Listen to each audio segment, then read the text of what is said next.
Donc, pour que ce que l'Esprit veut nous donner ce matin, je vais vous inviter à tourner dans 1 Thessaloniciens, chapitre 2. Nous allons lire le verset 11 et le verset 12.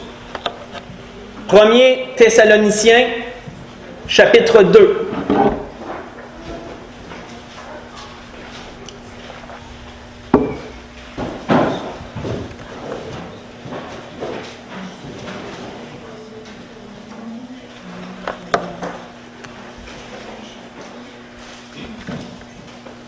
On voit que l'apôtre Paul disait aux Thessaloniques, « Dis-vous aussi, vous savez aussi, que nous avons été pour chacun de vous ce qu'un père est pour son enfant. » Vous savez, l'apôtre Paul, dans sa façon de s'exprimer, parlait souvent à ses églises comme s'ils étaient ses enfants et comme si lui était leur père. L'apôtre Paul, quoique la Bible nous dit qu'il n'ait pas eu ni de femme ni d'enfant, avait une grande fibre paternelle, spirituellement parlant. Et considérait les nouveaux sauvés, surtout ceux qu'il avait amenés à la grâce, comme étant ses propres enfants. Et ça démontrait à quel point il était inquiet pour eux, à quel point il les aimait, à quel point il se sentait attaché à eux. Il dit, vous exhortant, vous consolant, vous conjurant de marcher d'une manière digne de Dieu, qui vous appelle à son royaume et à sa gloire. Nous allons arrêter là. Nous voyons Paul exprimer son cœur ici, ouvrir son cœur et exprimer ses sentiments corinthiens, qu'il les considérait comme ses enfants, qu'il avait été pour eux ce qu'un père est pour ses enfants. Il dit, car je vous ai consolé, je vous ai, dit-il aussi, exhorté, vous encouragé, mais aussi je vous ai conjuré. Et vous savez, conjurer, c'est un mot qui veut dire gros. Quand tu conjures quelqu'un à quelque chose, c'est que tu te fais un peu insistant. Quand tu conjures quelqu'un à faire une certaine chose, t'es vraiment, comme on pourrait dire, tu mets un petit peu de pression, là, tu mets plus de pression. Là. Tu veux vraiment qu'il comprenne que ça, c'est bon pour lui, qu'il aille dans ce sens-là. Il dit, je vous ai conjuré aussi de marcher d'une manière digne de Dieu. Mais pourquoi, frères et sœurs, l'apôtre Paul avait-il fait cela? Regardons la fin du verset. « Car Dieu nous appelle, frères et sœurs, il nous appelle à son royaume et à sa gloire. » Arrêtons-nous ce matin sur le royaume, sur le mot « royaume ». On voit que selon le dictionnaire, la première image du royaume est un État gouverné par un roi. Pensez au temps médiéval, c'était clair. À ce temps-là, c'est un mot qui était couramment utilisé. Un royaume, c'est un territoire délimité qui était dirigé par un roi. De nos jours, la royauté fait plus place à la gouvernance. On a des pays, des États délimités qui sont gouvernés par un premier ministre, pour la plupart. Si les pays ne sont pas communistes, mais là, je ne veux pas rentrer dans tous ces petits détails-là. Mais où la démocratie règne, il y a un gouvernement qui dirige le pays. Nous, on a la chance d'être Canadiens. On a la chance d'être Canadiens. On est Québécois, on est dans la province de Québec. Autrefois, on parlait de royauté. Certains citoyens faisaient partie d'un certain royaume, certains autres faisaient partie d'un autre royaume. Mais Dieu nous a appelés, frères et sœurs, à son royaume.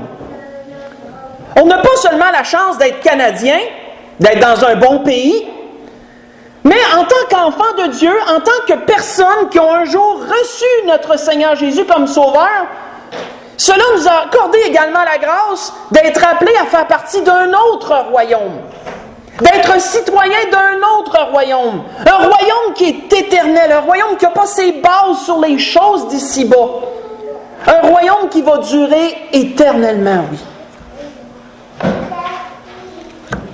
On voit que Jean, une fois que notre Seigneur était retourné dans les cieux, une fois que le Seigneur avait accompli son œuvre ici-bas, a dit quelque chose de particulier à propos de cela. Il a dit à celui qui nous aime et qui nous a lavés de nos péchés par son sang et qui a fait de nous, il a fait de nous un royaume, est-il dit.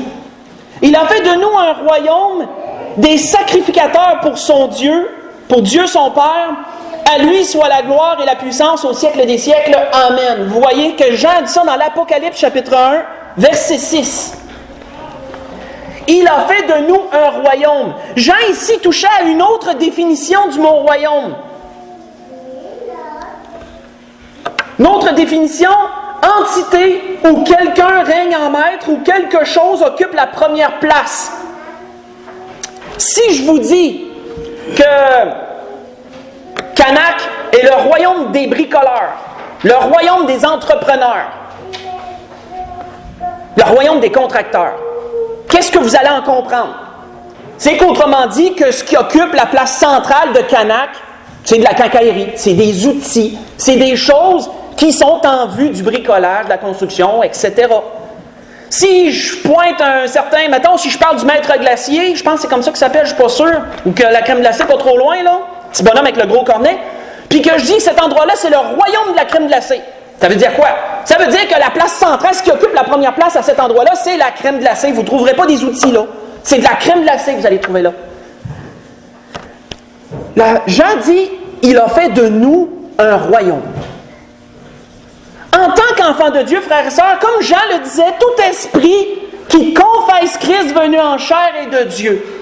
À la base, tous les croyants de cette terre, tous les chrétiens de cette terre, tous ceux qui ont fondé leur vie sur Jésus-Christ, toutes dénominations confondues, sont un royaume. Et quel en est le centre? Dieu et Christ, notre Seigneur Jésus. Il y a le royaume à venir qui s'en vient, cet État qui sera gouverné par un roi, le règne de 1000 ans, notre Seigneur Jésus qui reviendra faire son règne sur cette terre et ce sera un royaume, un nouveau royaume qui sera établi. Mais en attendant, il y a déjà un royaume qui se met en place.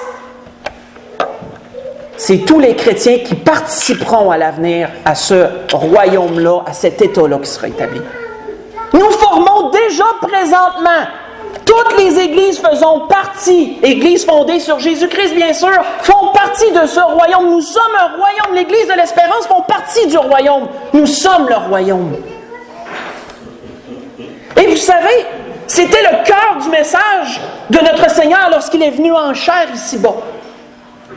Jean a commencé ce message comme un précurseur, comme celui qui prépare le terrain en disant « Repentez-vous, le royaume des cieux est proche », disait Jean. Nous trouvons dans la parole deux expressions, le royaume des cieux et le royaume de Dieu. Expressions qui sont similaires, qui veulent dire pas mal la même chose. Un royaume gouverné par Dieu, où Dieu en est le maître. Et il est dit royaume des cieux, parce que présentement, aux cieux, c'est Dieu qui en est le maître, c'est lui qui en est le chef, c'est lui qui gouverne. Et ce royaume des cieux sera un jour établi ici-bas. Lorsque Jean a été mis en prison et que le Seigneur a pris le relais, le Seigneur a dit quoi? Quelle fut la base de son message? Dès ce moment, est-il dit, Jésus commença à prêcher et à dire « Repentez-vous, car le royaume des cieux est proche. » Matthieu 4, verset 17. Ce fut, frères et sœurs, le message initial de notre Seigneur. Celui qui a été apporté aux Juifs, et c'est le même message qui a été ensuite apporté aux païens. Le royaume de Dieu, ou le royaume des cieux, est proche. Tournons dans Matthieu chapitre 13. Parce que le Seigneur a dit quelque chose de particulier à ses disciples, et il a décrit le royaume au travers de maintes paraboles dans ce chapitre-là.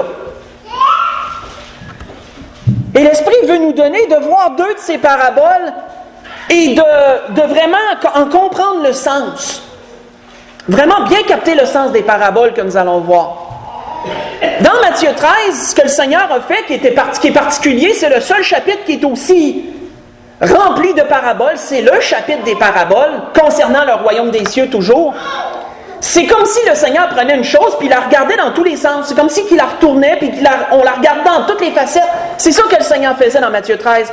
Avec la parabole des semences, la parabole de l'ivraie du blé, la parabole, il y en a maintes paraboles comme ça. La parabole de la perle de grand prix, parabole du marchand. Et qu'est-ce que le Seigneur a dit à ses disciples au verset 10 et 11 pour commencer? Matthieu 13, versets 10 et 11, il leur a dit, les disciples s'approchèrent de lui et dirent, « Pourquoi leur parles-tu en parabole? » Parce que le Seigneur venait de donner la parabole des semences. Et les disciples ne comprenaient pas pourquoi que le Seigneur parlait de cette façon-là. Et on voit que Jésus leur répondit, « Parce qu'il vous a été donné de connaître les mystères du royaume des cieux. Et cela ne leur a pas été donné. » Frères et sœurs, à ce temps-là, le royaume des cieux était un mystère. Un mystère, c'est quoi? C'est quelque chose de caché, un mystère. Un mystère, c'est quelque chose qu'on n'est pas capable de percer, on ne le comprend pas bien. À ce temps-là, le royaume était un mystère. Pourquoi? Parce qu'avec le Seigneur, ce royaume-là, il est en train de se former. Qu'est-ce que le Seigneur disait? Le royaume des cieux est venu au milieu de vous, le Seigneur disait à un autre endroit. Le royaume est en train de se former avec l'œuvre du Seigneur. Étant les disciples comme étant les pierres angulaires, comme étant la base de ce royaume-là. Et le Seigneur disait, il vous a été donné de connaître les mystères du royaume, de savoir comment ces choses-là prennent place et les autres ne le voient pas. Comme aujourd'hui, nous avons la grâce de connaître les mystères du royaume et que le monde ne connaît pas ces choses-là et le monde ne les voit pas, ces choses-là. Le but de notre Seigneur était de leur décrire comment cette œuvre-là se faisait. Voyons les paraboles que l'Esprit veut nous donner de voir ce matin. Au verset 31, il nous est dit, il leur proposa une autre parabole.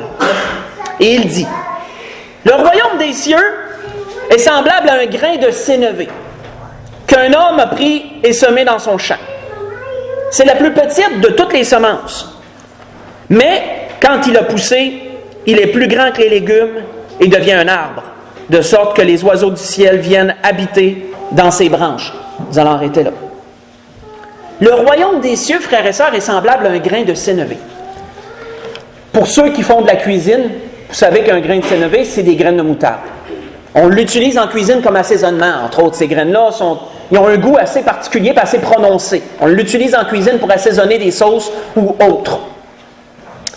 Mais ce grain de sénévé-là peut produire quelque chose. C'est une semence, ça. Et à la base, quand nous regardons un grain de sénévé, c'est tellement minuscule, frères et sœurs. C'est insignifiant comme graine. Si on se fie au potentiel de plus petit, ça produit peut-être plus petit, plus gros va produire plus gros. On regarde la graine de sénévé et on se dit, ça ne doit pas faire grand-chose, cette affaire-là. Ça ne doit pas produire une grosse plante, ça. Parce qu'il y a des légumes qui sont plus grosses que le grain de sénévé dans leur semence. Mais qu'est-ce qui nous est dit? Que lorsque cette graine-là meurt, elle est morte étant sèche, et qu'elle revit, qu'elle est mise en terre et qu'elle revit, elle dépasse les légumes. Son potentiel se révèle être encore plus grand que ceux des légumes qui avaient des semences plus grosses. Elle devient même, la Bible dit, un arbre qui s'étend. Vous savez, ce grain de sénévé, c'est l'image de notre Seigneur. Il représente notre Seigneur Jésus, ce grain de sénévé-là. Voyons pourquoi. On voit qu'Ésaïe avait dit quelque chose un jour à propos du Seigneur, et écoutez bien les paroles qu'Ésaïe a prononcées, et associez-les au grain de sénévé, vous allez voir que ça prend du sens. Ésaïe a dit, qui a cru à ce qui nous a été annoncé? Qui a reconnu le bras de l'Éternel? Et en parlant de Jésus, il dit, il s'est élevé devant lui comme une faible plante. Comme un rejeton qui sort d'une terre desséchée, il n'avait ni beauté ni éclat pour attirer nos regards, et son aspect n'avait rien pour nous plaire. Pensez toujours à la graine de sénévé, qu'on regarde et qu'on dit petite, insignifiante, tellement petite. Méprisé et abandonné des hommes, homme de douleur et habitué à la souffrance, semblable à celui dont on détourne le visage, nous l'avons dédaigné et nous avons fait de lui aucun cas, disait Ésaïe, chapitre 53, verset 1 au verset 3. Vous savez, lorsque notre Seigneur est venu, notre Seigneur a été grandement sous-estimé. Comme la graine de sénévé peut être sous-estimée à cause de sa petite taille. Le Seigneur a été sous-estimé. Ceux qui ont cru en lui l'ont vu comme étant le plus grand. Mais la majorité des gens qui étaient incrédules regardaient le Seigneur comme un mystère. Regardaient le Seigneur comme quelqu'un de basse extraction. Comment peut-il faire tous ces miracles? C'est le fils de Joseph, le charpentier. Comment peut-il enseigner comme il enseigne? Il n'a pas été dans aucune école. Jésus, comme ce grain de sénévé, est un jour mort à la croix, comme le grain est mis en terre. Hein?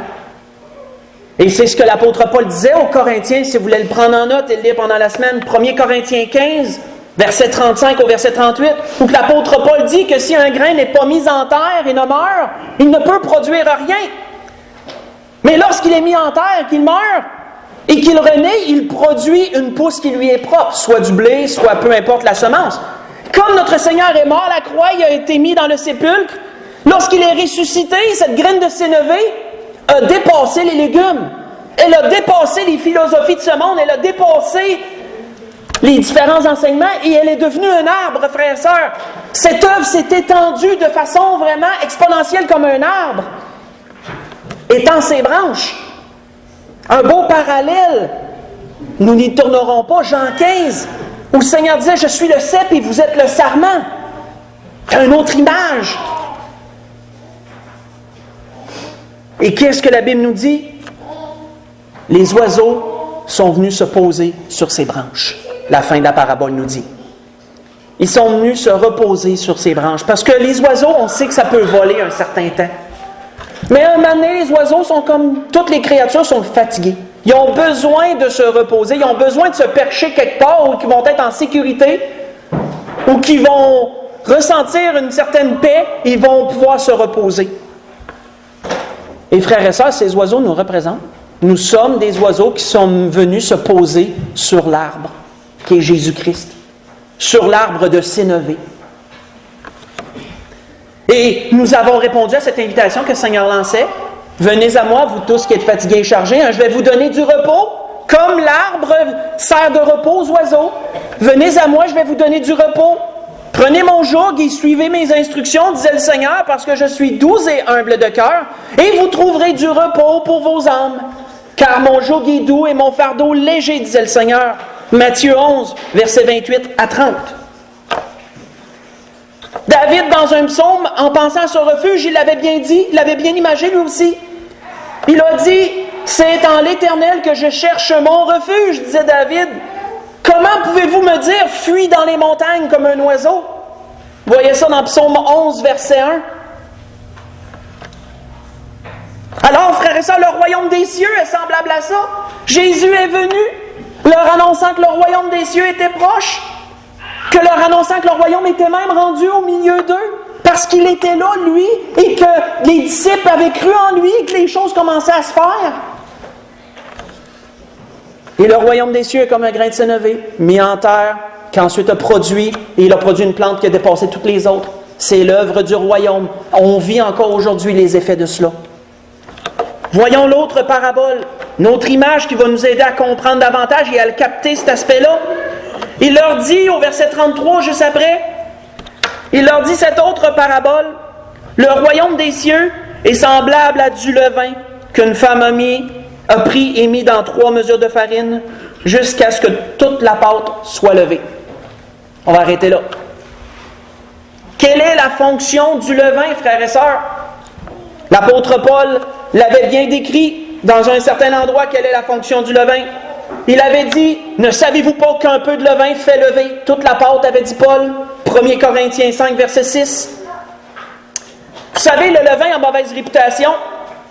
Dans la parole, souvent associé au péché, souvent associé au... comment je peux dire, j'ai pris des notes ici, souvent associé aux personnes fourbes aussi. Fourbes qui veulent dire qu'ils sont tordus, qu'ils sont hypocrites, qu'ils sont méchants. Le Seigneur avait dit aux pharisiens, il avait dit aux disciples, prenez garde au levain des pharisiens. Prenez garde à leur façon de vivre, prenez garde à leur façon de parler. Le levain est souvent associé aux choses mauvaises. Donc, il a acquis mauvaise réputation auprès des chrétiens. Et là, le Seigneur utilise le levain comme étant un exemple du royaume. Comment pouvons-nous le comprendre? Ce que nous devons premièrement capter, bien assimiler, c'est que ce n'est pas parce qu'il y a eu une association d'une chose dans la parole que nécessairement elle ne peut pas être associée à d'autres choses. Les associations dans la parole ne sont pas toujours qu'à sens unique. Parfois, on peut l'utiliser même pour le contraire. Un bon exemple de cela, c'est le serpent. C'est un bon exemple. Dans la parole, le serpent est associé à Satan, à maints endroits. Apocalypse 12, verset 9, entre autres. Le serpent est associé au péché aussi.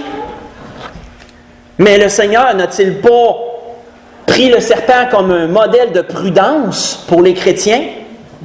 Soyez donc prudents comme les serpents et simples comme les colombes, avait dit un jour le Seigneur. On comprend quoi?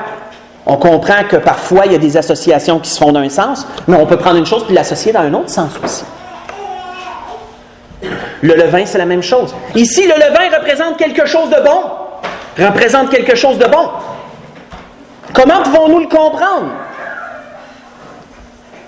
Pour bien le capter, un petit cours de science 101, un petit cours de biologie. Qu'est-ce qui se passe? Qu'est-ce que c'est que du levain? Qu'est-ce qui se passe quand tu mets du levain dans de la pâte? Donc, j'ai pris un extrait ici d'un article. Je vais le lire, parce que l'article va le décrire mieux que moi. Dans la panification qui veut dire l'art de faire du pain, dans la panification, on se sert de levure pour faire gonfler la pâte à pain constitué principalement de farine, eau, sel et auquel on ajoute de la levure. De la levure, en passant, c'est des champignons microscopiques. Si vous ne le saviez pas, là, la levure, c'est vivant. La levure, c'est pas mort, c'est vivant. C'est des champignons microscopiques. Cette dernière va se servir du gluten qui est composé dans la farine pour produire des bulles de CO2, du gaz carbonique, autrement dit, qui vont se trouver piégées dans le reste de la pâte et qui vont donc la faire gonfler en essayant de s'échapper. La levure entre en action avec le gluten. Mange le gluten. Imaginez-vous ça, des petites bébites qui mangent le gluten. Puis qu'est-ce qui est résidu de ça? De l'alcool et du gaz carbonique. Les bulles de gaz carbonique se retrouvent poignées dans la pâte parce que c'est hermétique, ça ne sort pas. Fait qu'est-ce que les bulles font? Tout. Puis là, vous voyez la pâte. Vous voyez la pâte monter à cause de toutes les petites bulles qui sont dedans, qui se produisent. Et une fois que la levure a fini de faire son effet, ben la pâte est toute bien gonflée comme un beau petit chapeau, là. Et là, ensuite, on la prend puis on la met au feu. Ensuite, on prend la pâte, on l'enlève, puis là, on la met au feu, puis on fait cuire le pain. Puis l'alcool qui est dedans s'évapore. C'est pour ça qu'on ne peut pas être sous en mangeant un morceau de pain. L'alcool, le petit peu d'alcool qui se retrouve dedans, mais il s'évapore à la chaleur. Mais quand on regarde, frères et sœurs, cette image-là, l'image biologique, qu'est-ce qui se passe quand on fait du pain, qu'on y met de la levure, puis on pétrit la pâte, puis on laisse ça reposer? Allons dans Romains chapitre 11 et voyons ce que l'apôtre Paul a dit, et on va pouvoir faire une association à cette image-là. Dans Romains chapitre 11, verset 25.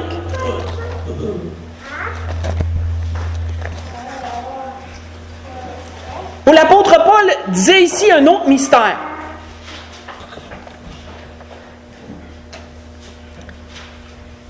Il a dit aux Romains, et nous pourrons faire l'association, gardez en tête là, le petit cours de biologie 101 qu'on vient d'avoir là, sur la panification.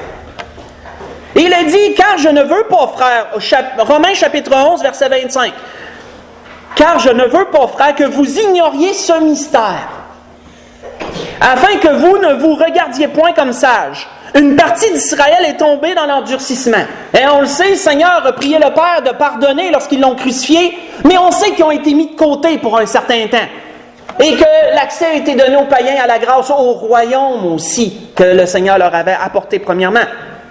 Il a dit, une partie d'Israël est tombée dans l'endurcissement jusqu'à ce que la totalité des païens soit entrée. Soit entrée où? Soit entrée dans le royaume des cieux. Le royaume des cieux, frères et sœurs, le Seigneur nous dit que notre nom est écrit dans le livre de vie. Dieu sait, tous ceux qui vont croire en lui, Dieu le sait. Et il y a toutes les fois, frères et sœurs, qu'un chrétien s'ajoute au royaume, c'est comme ces bulles de CO2 qui se forment dans la pâte et que le pain lève. C'est une image un peu enfantine, mais c'est exactement l'image que le Seigneur apportait du royaume. On est comme un peu ces petites bulles de CO2 qui se forment à toutes les fois qu'il y en a un autre qui rentre, puis le pain, la pâte du royaume, elle la gonfle. Et on pourrait dire qu'on est rendu à un point aujourd'hui que la pâte est pratiquement levée au complet parce que la levure, elle n'a plus vraiment d'effet. La levure, c'est quoi? C'est la parole de notre Seigneur, c'est l'œuvre de notre Seigneur dans cette parabole-là. La levure, elle n'a quasiment plus d'effet sur la pâte. Jusqu'à ce que la totalité des païens soit entrée. Lorsque la levure n'aura plus totalement d'effet, elle n'aura plus aucun effet, qu'est-ce que la personne fait avec la pâte? Elle l'enlève. Elle l'enlève d'où qu'elle est, elle la met ailleurs. l'enlèvement de l'Église. C'est la même chose. Lorsque le royaume des cieux va être formé, là, que la totalité des païens vont y être entrés, le Seigneur va le prendre. Le Seigneur va venir chercher ça. C'est une belle image encore que le Seigneur voulait dresser.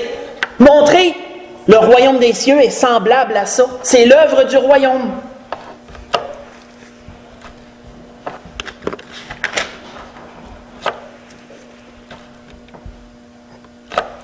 Lorsque le Seigneur était ici-bas, le Seigneur avait dit à Pierre encore un mystère. Pierre ne l'a pas capté sur le coup. Il avait dit à Pierre, il dit, « Je te donnerai les clés du royaume des cieux. » Matthieu 16, verset 19. Pierre a été celui qui a confessé Jésus comme son sauveur, le premier.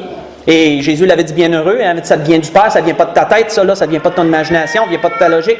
Ça vient de Dieu, ça. Mais il dit à toi, parce qu'il t'a été révélé cela à toi, Dieu te choisit dans cette révélation. Je vais te donner les clés du royaume des cieux, avait-il dit. On sait que c'est Pierre, par sa prédication, qui a amené 5000 âmes au Seigneur et 3000 par la suite dans les actes, début des actes. C'est Pierre qui a ouvert la porte du royaume aux Juifs. Et on sait que c'est Pierre qui a été le premier à parler à un païen, à Corneille, de cette grâce. Il a ouvert la porte du royaume aux païens. L'accomplissement de ce que notre Seigneur avait dit, je te donnerai les clés du royaume. Pierre avait donné l'accès aux Juifs et aux païens à la grâce, au royaume à venir. Et ce royaume-là s'est formé vite, au début, comme la levure. Hein? Quand vous mettez la levure dans la pâte, là, pour ceux qui ont fait du pain, vous le savez, ça prend pas de temps, ça commence à gonfler vite. À la fin, ça gonfle quasiment plus. Mais au début, ça part vite, ça. C'est la même chose avec l'œuvre du royaume. Au début, ça rentrait. Et même dans les années que vous avez connues, dans les années 70, 80, ça rentrait dans les églises. Le royaume gonfle. Mais là, rendu en 2015, vous voyez, la pâte, elle lève plus bien, bien. C'est rendu pas mal... Il est rendu pas mal là. Rendu pas mal proche du retour du Seigneur. On en parle, ça a été mentionné dans une prière tantôt. On le sait. Les choses qui se passent dans le monde présentement le démontrent. Les tensions proches d'une... Il y en a beaucoup qui craignent pour une troisième guerre mondiale. On sait que... Je crois pas. Personnellement, je crois pas qu'une troisième guerre va éclater. De toute manière, personnellement, OK, là c'est une parenthèse que je rouvre et que je referme. On peut même pas parler de troisième guerre mondiale selon moi. Pas dans le moment présent. Parce que c'est tout le monde contre l'État islamique. C'est pas des pays contre d'autres pays, mais ça pourrait arriver. Il y a eu des frictions entre la Turquie, hein, la Turquie et la Russie. La Turquie, elle a abattu un avion russe. Ça, c'est pas bon, ça. Ça, c'est de la friction. Hein. C'est comme des pierres qui s'entrechoquent. Ça peut produire des flamèches. Ça peut, le feu peut pogner. Hein. Mais, d'après moi, ça va être pas mal... En tout cas, je referme la parenthèse. Mais on démontre quoi? Les tensions sont là. On sait que les signes sont là. Frères et sœurs, le Seigneur est à veille de revenir chercher son Église. La pâte est levée, là. Quasiment prête, là. Quasiment prête. Mais en attendant, frères et sœurs, j'ai refermé cette parenthèse-là. En attendant, frères et sœurs, quelle doit être notre vue? Quel doit être notre but? Tournons dans Matthieu 6. On s'en va tranquillement vers la conclusion. Tournons dans Matthieu 6. Ça a été mentionné dans une prière, ça tantôt d'ailleurs. J'ai comme eu un sourire quand j'ai entendu ça. Quelle doit être notre vue? Première.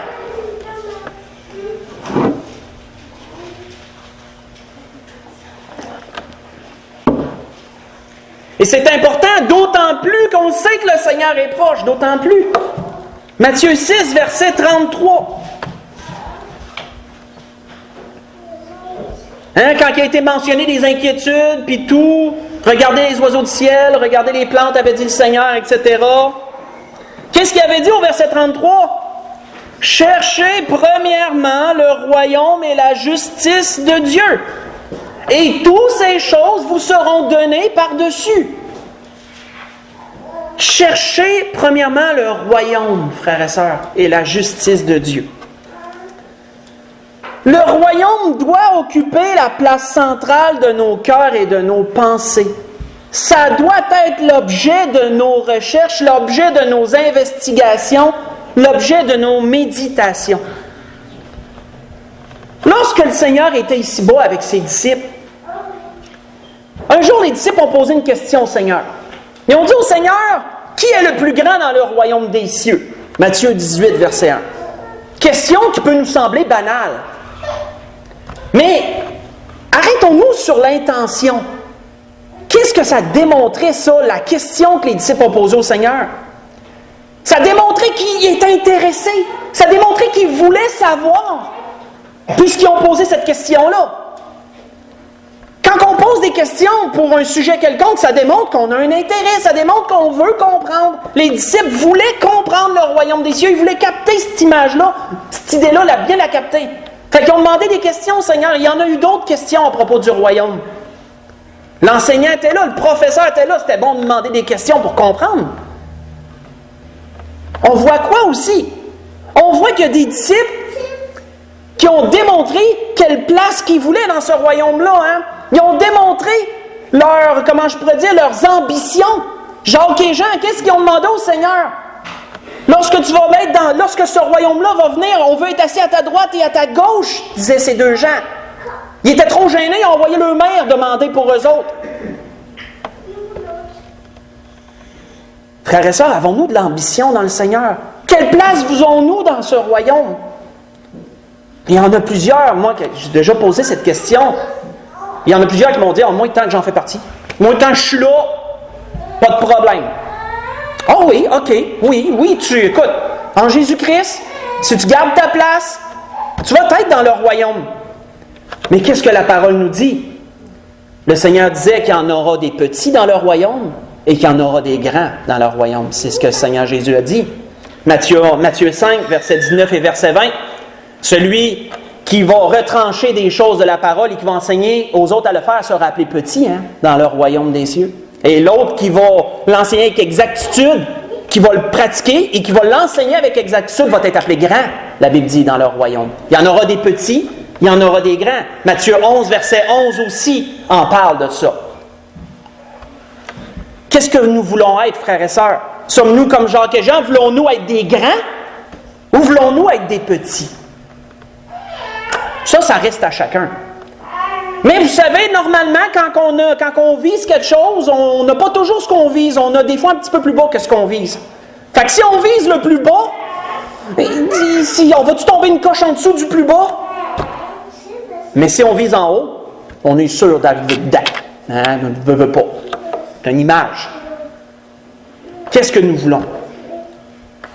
Parce que ne nous y trompons pas, frères et sœurs. Tournons dans 2 Pierre. On s'en va vers la conclusion. On continue encore à voir certaines choses. 2 Pierre, chapitre 1. Voyons ce que Pierre nous dit.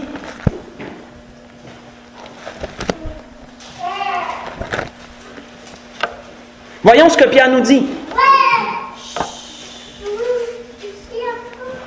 Parce que vous savez, cette image-là du royaume, ça ne s'est pas arrêté avec le Seigneur. Ça a été prêché toujours de la même façon aux païens. Quand vous lisez les Actes, vous entendez parler maintes et maintes fois du royaume de Dieu, du royaume des cieux.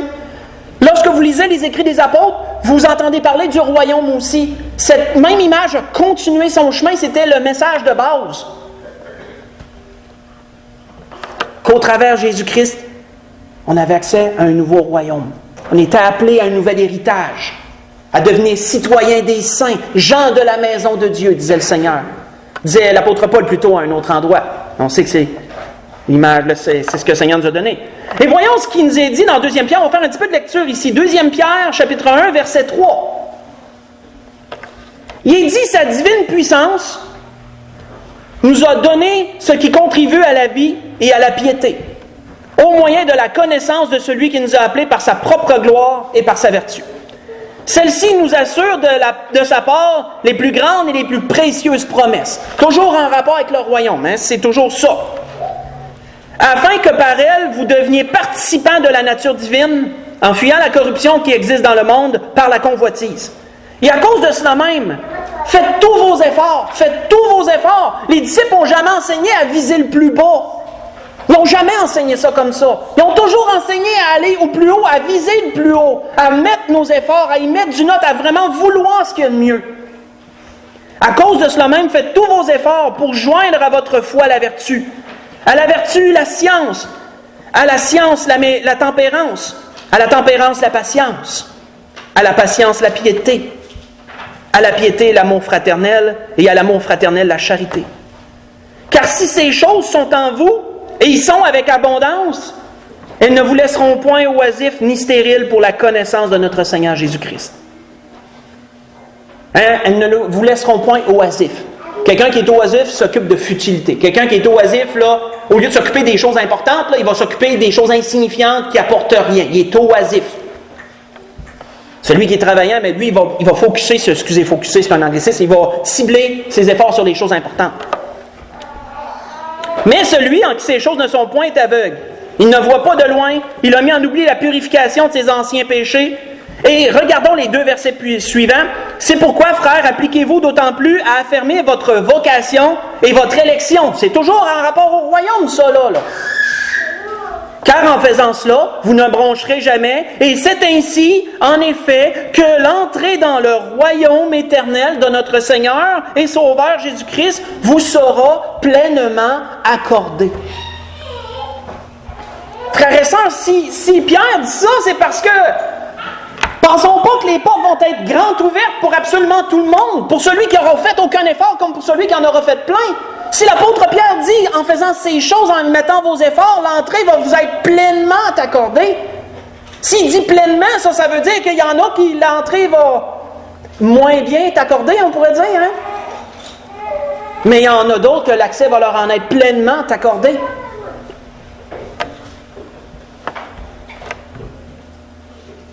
Car, frères et sœurs, l'apôtre Paul disait, car le royaume de Dieu, ce n'est pas le manger et le boire. Hein? Comme encore ça a été mentionné dans une prière, le royaume de Dieu, ce n'est pas les biens qu'on a ici-bas. C'est pas parce qu'on a tout ici-bas et qu'on manque de rien que dans le royaume, ça va être le reflet de la même chose. Basez-vous pas sur votre maison, basez-vous pas sur vos richesses pour dire que dans le royaume, vous allez avoir la même chose. Car le royaume de Dieu, ce n'est pas le manger et le boire. Le royaume de Dieu, c'est la justice, la paix, la joie par le Saint-Esprit. Il dit dans Romains 14, verset 17. Et on revient aux paroles de notre Seigneur. Hein? Placez-vous un trésor dans les cieux, où la teigne et la rouille ne détruisent, où les voleurs ne percent ni ne dérobent. Là où sera votre trésor, là aussi sera votre cœur. C'était ce que l'Esprit voulait nous donner ce matin. On a vu une image, on a parcouru l'image du royaume des cieux. Hein? On a parcouru ça. On a vu du départ qu'on est appelé à ça. On a vu comment notre Seigneur a commencé son message comme ça.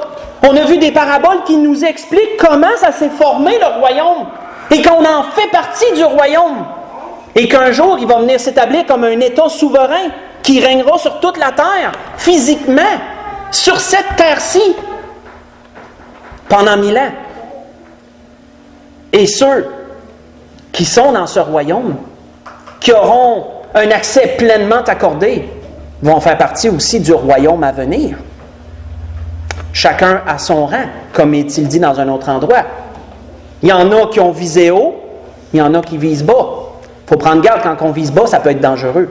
Si on vise haut, ça dépend de chacun, toujours.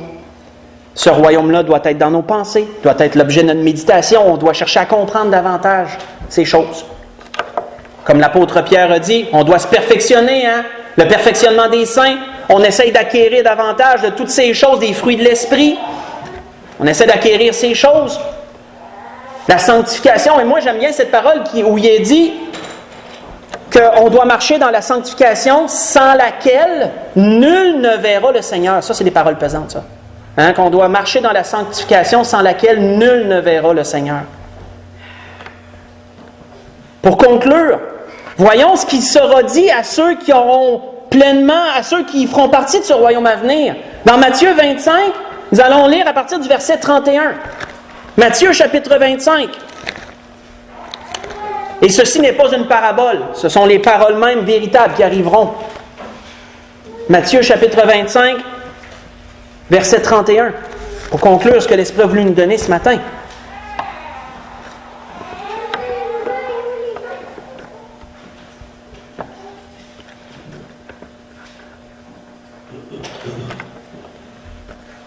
Il est dit, lorsque le Fils de l'homme viendra dans sa gloire, on sait que c'est le retour du Seigneur après l'enlèvement de l'Église, lorsque chacun aura reçu pour le bien et le mal qui aura été fait en ce corps, voyons, frères et sœurs, le temps où l'Église sera enlevée pendant qu'il y aura la grande tribulation ici-bas, voyons cela comme au temps médiéval, lorsque le roi appelait ses sujets et que là, le roi remettait certaines dignités à certaines personnes. Il remettait à certaines personnes des fonctions spéciales. Il les couronnait, d'une certaine façon couronné, dans le sens qu'il leur remettait certaines fonctions. À chacun, un à l'autre, devant tous ceux qui faisaient partie de son royaume, devant les notables, les grands de son royaume. Et là, ensuite, ces gens-là, ils partaient prendre possession des nouvelles fonctions qu'ils avaient reçues. Ça va être comme ça dans le royaume. Ça va être comme ça dans le royaume. On pourrait dire, oui, lorsqu'on va être enlevé auprès du Seigneur. On va recevoir chacun selon ce qu'on a fait ici-bas. Toutes choses vont se révéler. Et là, chacun va recevoir. Et ensuite, on va venir prendre possession de nos nouvelles attributions dans le royaume ici-bas. Le Seigneur va revenir avec ses anges, avec ses saints, va établir sa royauté ici-bas, va délivrer son peuple de l'oppression, son peuple juif, et là va s'établir un nouveau règne, le royaume des cieux, proprement dit, ce que le Seigneur a annoncé. Et là, il est dit, lorsque le Fils de l'homme va revenir dans sa gloire, avec tous ses anges, il s'assiera sur le trône de sa gloire. Ça, c'est à Jérusalem, dans la ville sainte, il va s'assier là, le Seigneur. Toutes les nations, ceux qui seront restés, seront assemblés devant lui. Il séparera les uns avec les autres, comme le berger sépare les brebis d'avec les boucs. On le sait qu'il y en a qui vont ressusciter à ce moment-là. Ceux qui sont morts pendant la grande tribulation vont ressusciter à ce moment-là. Nous, on va être déjà auprès du Seigneur. Nous, on va être là. Il y en a qui vont ressusciter. Ceux qui sont morts dans la grande tribulation vont ressusciter. Et là, il y aura le jugement des nations qu'on appelle, à ne pas confondre avec le jugement dernier. Ça, c'est beaucoup plus tard, ça. Et là, le Seigneur va faire un tri. Les brebis à droite, les boucs à gauche. Et il mettra les brebis à sa droite et les boucs à sa gauche. Au verset 34, « Alors le roi dira à ceux qui seront à sa droite, « Venez vous tous qui êtes bénis de mon Père et prenez possession du royaume. » Prenez possession du royaume qui vous a été préparé dès la fondation du monde. Comme le Seigneur a dit dans la parabole. Fidèle serviteur, tu as été fidèle en peu de choses, je vais te confier beaucoup. Entre dans la joie de ton maître. Dit la parabole 25, chapitre 25, mais précédent. On n'ira pas, mais précédent. C'est là que ça va s'établir, ces choses-là. Et sur quoi ça va être basé, frères et sœurs? Entre autres choses, une portion qu'on n'a pas vue. Voyons ce qui est dit par la suite. Car j'ai eu faim et vous m'avez donné à manger. Le Seigneur parle à tous les sauvés, là. Parle à ceux qui vont faire partie des brebis. Là. Car j'ai eu faim et vous m'avez donné à manger. J'ai eu soif et vous m'avez donné à boire. J'étais étranger, vous m'avez recueilli. J'étais nu, vous m'avez vêtu. J'étais malade, vous m'avez rendu visite. J'étais en prison et vous êtes venus vers moi. Les justes lui répondront, Seigneur, quand avons-nous vu avoir faim et t'avons-nous donné à manger? Ou avoir soif et t'avons-nous donné à boire? Quand est-ce, Seigneur, tu n'étais plus là? Tu étais auprès de ton Père. Quand est-ce qu'on a pu faire ces choses-là? Quand t'avons-nous vu étranger? Quand t'avons-nous recueilli? Ou nu t'avons-nous vêtu? Quand t'avons-nous vu malade ou en prison et sommes-nous allés vers toi? Et le roi leur répondra, je vous le dis en vérité, toutes les fois que vous avez fait ces choses à l'un des plus petits de mes frères, c'est à moi que vous les avez faites. Frères et sœurs, de la façon que nous allons traiter l'Église du Seigneur ici-bas, ça va démontrer pas mal comment qu'on va traiter le royaume, ça. Parce que l'Église, c'est le cœur du royaume des cieux. Si on traite l'Église avec tous les égards que le Seigneur a pour elle, on traite le royaume des cieux de la même façon. On agit de la même façon envers le royaume. Parce que c'est le royaume, ça. Mais si l'Église, pour nous, est quelque chose de peu de choses, et je ne parle pas de la bâtisse seulement, je parle de ceux qui y habitent, ceux qui ont eu faim peut-être, ceux peut-être qui ont été malades, ceux qui ont eu soif, etc. Et je ne parle pas juste de l'Église de l'Espérance, peut-être d'autres frères qu'on connaît ailleurs. Comme nous traitons l'Église, nous traitons le royaume. Et pour ceux qui auront bien traité l'Église, qui auront bien traité le royaume, ils vont avoir selon leur dû à ce temps-là. Mais en attendant, pour conclure complètement, en attendant, nous voyons l'auteur d'Hébreux nous dire une dernière chose, et cela doit être dans nos cœurs et nos pensées. On conclut là-dessus vraiment. L'auteur d'Hébreux a dit ceci.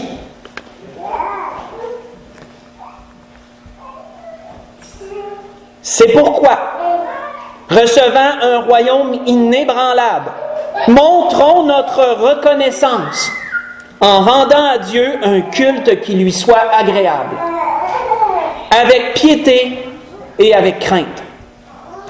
Car notre Dieu est aussi un feu dévorant. Voyez ça dans Hébreux chapitre 12, j'ai lu verset 28 et le verset 29.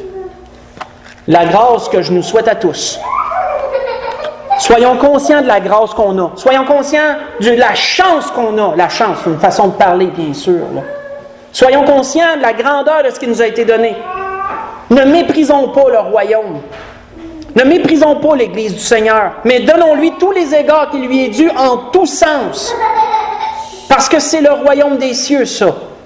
Et on aura à rendre compte sur la façon qu'on aura géré ça.